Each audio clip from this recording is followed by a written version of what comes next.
लगातार high court के दबाव में, आंदोलन के दबाव में पेशा नियमावली बनाया है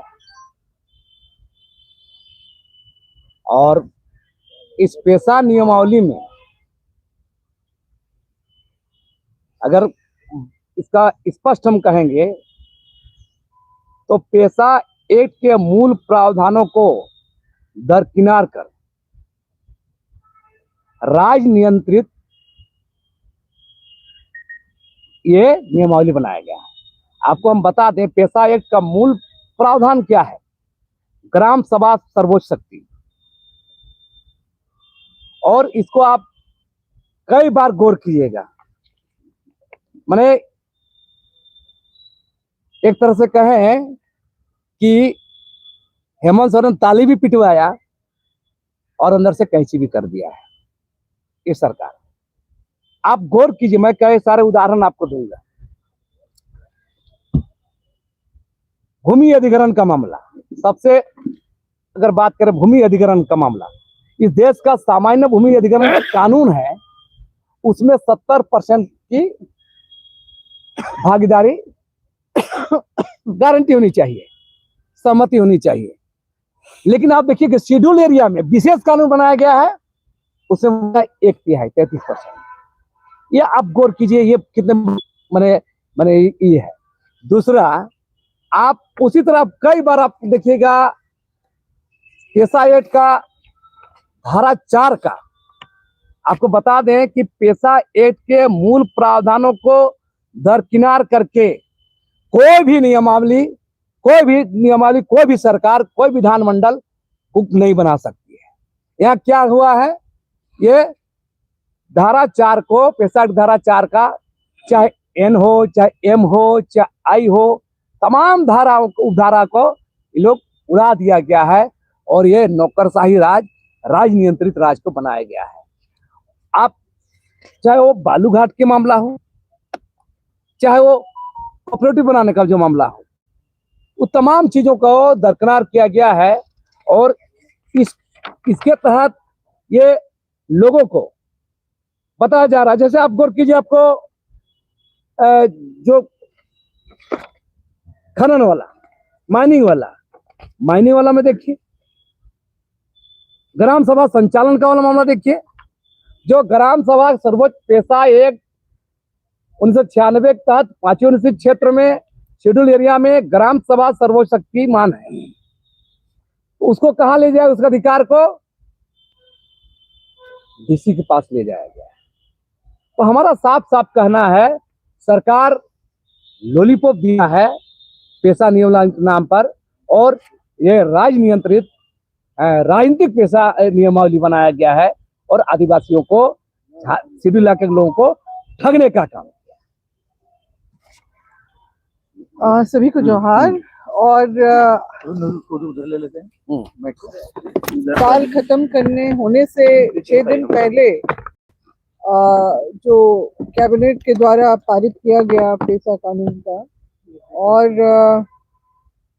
जो एक नियम और कहता है कि विधानमंडल में इसके ऊपर परिचर्चा हो जानी चाहिए थी पहले, वो परिस्थितियां नहीं बनी और उसके बाद बड़ी फौरी तौर पे जो है इसकी अधिसूचना जो है आपके बिना पब्लिक डोमेन में लाए हुए इसको 2 तारीख को इसको जारी कर दिया गया है।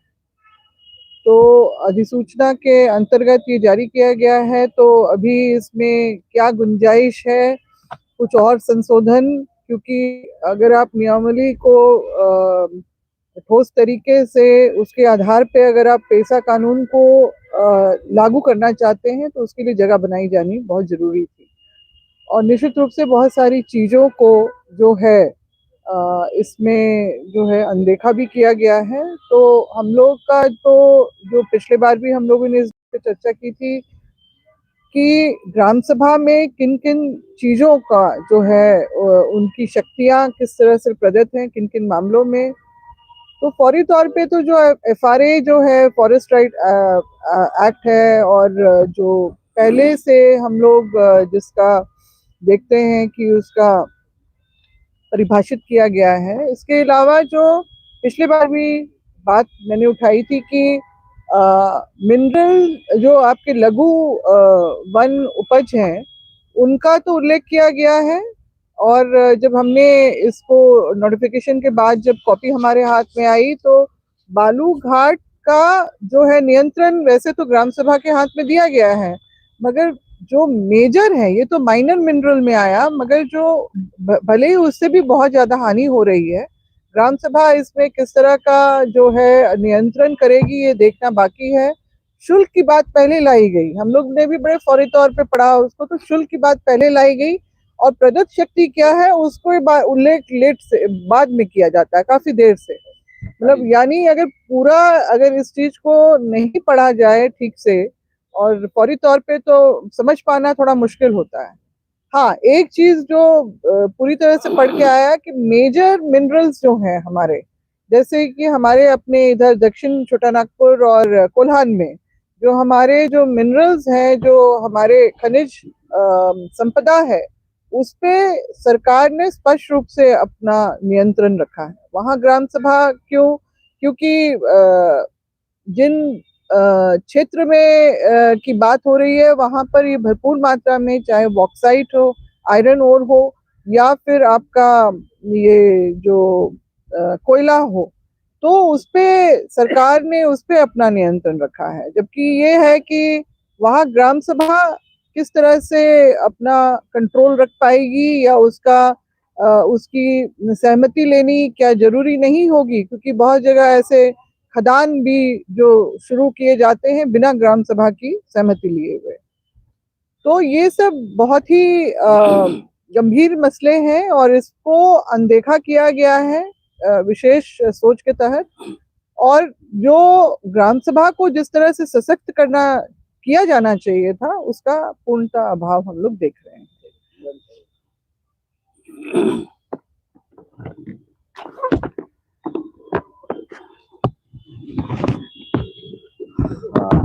बोले साथियों जोहार। पेशा कानून लागू हुए हमें लगता है कि 30 साल हो रहा है। 1996 में बड़ी जदोजहद के साथ लागू हुआ था भारतीय संसद में, और उसके बाद अनेक लोग संघर्ष किए, हम लोग भी संघर्ष किए। जबकि संविधान में लिखा हुआ है कि 1996 में एक साल में ही स्वतः लागू होने का प्रोविजन है।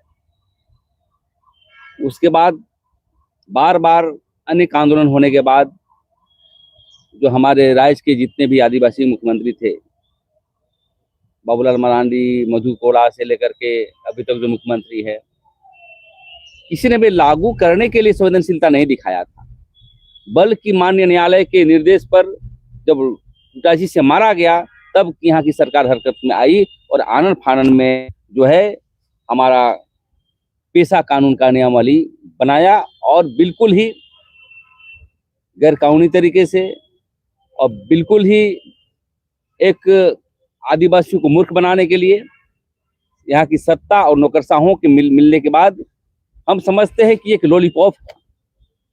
और इसलिए है कि भारतीय संविधान के 243 संविधान के 73वें संशोधन के आधार पर धारा 4G में भाग 9 में करते हुए इसको प्रावधान करनी थी, लेकिन इसका अनुरूप नहीं किया गया। अब तो ऐसा कर रहा है यहाँ की सरकार कि JPRA के अधीन पेशा कानून है, और पेशा केंद्रीय कानून जो पेशा कानून के नियमावली में JPRA नहीं है। बहुत सारी बातों को हम लोगों ने देखा। देखिए, JPRA के बाद जो फर्स्ट पृष्ठ में लिखा हुआ है कि झारखंड पंचायती राज अधिनियम 2001 की धारा 131 की उपधारा 1, ये JPRA का ही है। तो मैं इस सभी बिंदुओं को लेकर के आज हम लोग डिस्कस कर रहे हैं, हमारे साथी लोग, और एक व्यापक आंदोलन हम लोग करेंगे। और इसलिए करेंगे कि एक रूढ़ी जन को जो मूल प्रति में लिखा हुआ था उसको जो है संशोधन करके हटा दिया गया है, और पहले एक जो हमारे जो बुद्धिजीवी लोग थे जो लिख के दिए थे, एक रेवेन्यू विलेज के रूप में होगा, वही ग्राम प्रधान होगा। और टोला वाइज ग्राम प्रधान है, और टोला वाइज ग्राम प्रधान में कौन ग्राम प्रधान बनेगा इसका भी संशय में है। और दूसरी बात, सरकार ने ये अपने हितों में करने के लिए, सरकार चलाने के लिए 3 चीजों को अपने पास ज्यादातर रखने का प्रयास किया है। एक जमीन लूट के बारे में, और एक गौण खनिज और भू अर्जन। जमीन के संदर्भ में हम लोगों ने बार बार कहा कि ग्राम सभा को पावर दीजिए, वहां का जो जमीन का रिस्टोरेशन हो, समझौता हो, और अंतिम निर्णय ग्राम सभा में होनी चाहिए। उसके आधार पर ही कहीं भी जाए, डीसी कोर्ट जाए, रेवेन्यू कोर्ट जाए, कमिश्नर कोर्ट जाए, हाई कोर्ट जाए, लेकिन ग्राम सभा के जो बाध्यता है उसको जारी रखते हुए करना चाहिए था। लेकिन देख रहे हैं कि यहाँ पर हमारे डीसी को ही पावर दिया गया है कि आप ग्राम सभा को हटाने का प्रोविजन कर दिए। दूसरी बात ये कहना चाहते हैं, बालूघाट ग्राम सभा को दिया गया है तो बीजेपीआरए का अधीन। ग्राम सभा तो पहले से चलती थी, कोई भी यहाँ के मुख्यमंत्री आएगा, संशोधन कर देगा, हसदेव जी जंगल की जैसा ही घटा देगा। तो ग्राम सभा एक जो है पेशा कानून के मूल रूप से होना चाहिए था, ताकि ताकत हो। और उसमें ये भी दिया गया था, यदि कोई व्यापार करना चाहता हो, आदिवासी समाज के लोग, मूलवासी समाज के लोग, इसके पहले के दस्तावेज में स्पष्ट लिखा हुआ था, यदि ग्राम सभा बालू घाटों को देगी तो वहां की समितियां को देगी, और आदिवासी समिति नहीं चला पाएगा तब मूलवासी चाहे गैर आदिवासी चलाएगा। उसको बहुत तरीके से संशोधन कर दिया गया। ऐसी जमीन अधिग्रहण में भी आपने देखा होगा कि जमीन अधिग्रहण, जो भूमि अधिग्रहण होगा, तो उसमें लिखा हुआ था कि भूमि अधिग्रहण कानून 2015 के अधीन होगा, उसको हटा दिया गया जानबूझ करके। और बहुत संशय है इसमें कि बालूघाट, जमीन लूट और रिस्टोरेशन, जो आदिवासियों की जमीन के मामले को लेकर के हम लोग बहुत लड़ते रहते हैं। हम लोग चाहते थे कि कोर्ट ना जाए हमारा लोग जो है ग्राम में इसकी समाधान हो। लेकिन देखते हैं कि अभी जमीन के मसले पर डीसी के यहाँ इतनी वायलेशन हो रही है, फर्जी हुक्मनामा लगा करके, सादा पेपर पर हो रहा है। तो हम समझते सभी पावर यदि आप गवर्नमेंट के पास ही रखेगा तो ग्राम सभा के क्या उचित है। और ये बहुत बिंदु है, हमारे इस पर बात नहीं करना चाहता हूं, लेकिन ये दस्तावेज हम लोग के लिए काला कानून है। इसको जलाएंगे हम लोग, आंदोलन तेज करेंगे और राज्य को बाध्य करेंगे कि सही लाइन में जो है आप काम करिए। आप आदिवासी हैं, आंदोलन के पुत्र हैं, और जयपाल सिंह मुंडा के समय से अलग राज लड़ते लड़ते हम लोग आज गुरु जी ने दिलवाया। लेकिन जो यहाँ का सरकार है, बिल्कुल ही क्या बोलते उसको, तानाशाह की तरह काम कर रहा है, अराजकतावादी की तरह काम कर रहा है।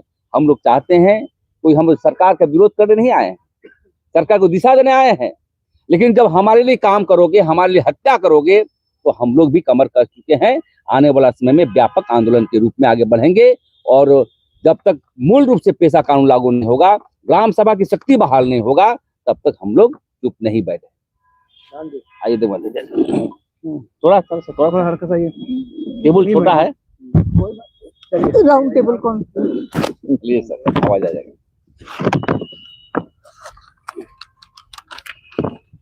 तो मुख्य रूप से इसमें जो कुछ जो भयानक गड़बड़ी है, इसमें एक तो हम लोग चाहते थे कि राजस्व विलेज है वही ग्राम सभा का रूप ले, लेकिन इसको टोला टोला में बांट के ग्राम सभा को जो पूरा कमजोर करने का जो है प्रयास किया जा रहा है। दूसरा जो है, आपको हम लोग का रूढ़िजन विधि, सामाजिक धार्मिक प्रथाओं के अनुरूप समुदाय के संसाधनों का परंपरागत प्रबंधन जो है वो लोग फैसला लेगा, इसको भी लोग हटा दिया है। ये बहुत गंभीर है। दूसरा एक सबसे महत्वपूर्ण है कि भूमि जो वापसी का जो मामला है, उसको ये बोलता है कि 1908 की धारा 71 का में पूर्व में ही प्रावधान किया गया है डीसी को, इसलिए ग्राम सभा को पावर देने का कोई मतलब नहीं है, इसलिए ग्राम सभा को कोई पावर नहीं दिया गया। ये बहुत आपत्तिजनक चीज है, क्योंकि वर्तमान में अभी डीसी को तो शुरू से ही जब से कानून बना तब से है, लेकिन कहाँ कुछ कर रहा है। इसलिए ग्राम सभा को गलत ढंग से हड़पी जमीन को वापस करने का हमको अधिकार चाहिए। जैसे मैडम बोल रही थी कि भाई जो लघु खनिज है, जैसे बालू जो घाट है, उसको 2 पार्ट में कर दिया, एक मेजर और एक माइनर, ताकि माइनर ग्राम सभा को होगा, मेजर जो है राज्यसभा के पास जाएगा। लेकिन बाबूलाल जब मुख्यमंत्री थे उस समय इस तरह से इसको 2 पार्ट में नहीं किया गया था, ये भी एक आपत्तिजनक है। दूसरा जो है, ग्राम सभा के अनुमति से शराब की दुकान खोली जाएगी, ये बहुत ही घातक चीज है, क्योंकि दारू पिला पिला के लोग जो है, माफिया लोग गांव-गांव में यह है दारू का दुकान खोलेंगे, इसे पूरा समाज जो है बर्बाद हो जाएगा। ये तमाम मुद्दों को लेकर हम लोग जो है माननीय मुख्यमंत्री से, सरकार से संशोधन करने की मांग करेंगे कि समाज के अनुरूप पेशा कानून 1996 के तहत जो कानून बना है वैसा बने, ये हम लोग जो है प्रयास करेंगे और समाज के बीच में हम लोग इसको ले जाएंगे। धन्यवाद। ये शराब वाला बात बहुत मार्केट है। आप लोग तो आप पहले लोग से बहुत खुद देख बढ़िया सकते होमवर्क हैं। किए। शुरू में लिखा हो क्या, देखिए जानकारी आप लोग जो बात बता रहे थे, बना रहा है पेशा के तहत पेशा नियमावली, और आप शुरुआत में गजट में देखिएगा पंचायत उपबंध अनुसूचित क्षेत्र विस्तार अधिनियम 1996 झारखंड पंचायत अधिनियम 2001 की धारा 131, मतलब JPRA 1 की धारा 131(1) के तहत ये नियमावली बनाया गया। माने सेंट्रल कानून को राज्य के लिए नियमावली बनाना है, उसका आधार JPRA 1 धारा 131(1) होगा। मैंने गजब भाई, मैंने बाप का बेटा करेगा, मैंने बाप का नियमावली बनाने के लिए बेटा करेगा। मैंने ये सामान्य समझिए बता रहे हैं आप लोग। फॉरन में देखिए लिखल क्या है, आप यहाँ स्पष्ट लिखल है, एवं झारखंड पंचायत अधिनियम 2001 की धारा 131 धारा 1 के तहत प्रदत्त शक्तियां, मैंने JPRA 1 झारखंड पंचायत राज अधिनियम 2001 का धारा 131(1) का हवाला देकर आप इस नियमावली को बना रहे हैं। मैंने ये गजब किस कानून बना रहे हैं, जो सेंट्रल कानून एक्ट है 1996 का, मैंने ऊपर है, वो सुपर पावर को निचला जो राज्य का नियमावली के आधार बनाया जा रहा है। मतलब कोई भी अंधा भी देख लेगा। आप उस तरह हम बार बार जो करें, लैंड एक्विजिशन एक्ट, भूमि अधिग्रहण कानून जो देश का सामान्य कानून है, उसमें 70% किसानों की भागीदारी बोलता है ना। और यहाँ क्या लिखा है, ग्राम सभा में 33%, मैंने शेड्यूल स्पेशल कानून बना रहे हैं 5वीं अनुसूचित क्षेत्र में, वहां 33%। क्या बात है भाई, कोई पकड़ा जाएगा। और पूरा पेशा एक्ट धारा 4 का, ये जो मूल रूप से धारा 4 का, चाहे 1 हो, M हो, A हो, N हो, सबको एकदम कैंची कर दिया गया है और पूरा राज्य सरकार का सिस्टम के अधीन को रखा गया, जबकि राज्य सरकार का सिस्टम अधीन नहीं है। 5वीं अनुसूची में शेड्यूल एरिया में आपको ग्राम सभा है, और 5वीं अनुसूचित क्षेत्र में ग्राम सभा है, 6वीं अनुसूचित क्षेत्र में डिस्ट्रिक्ट काउंसिल है। सीधा तो वहाँ डिस्ट्रिक्ट काउंसिल में पावर रहेगा या ग्राम सभा के पास पावर रहेगा। ग्राम सभा का मतलब रह जाएगा, अगर ग्राम सभा को भी तोड़ दे रहे हैं आप, है ना। तो ये पूरा मूल बात है, ये ठगने वाला ये नियमावली बनाया।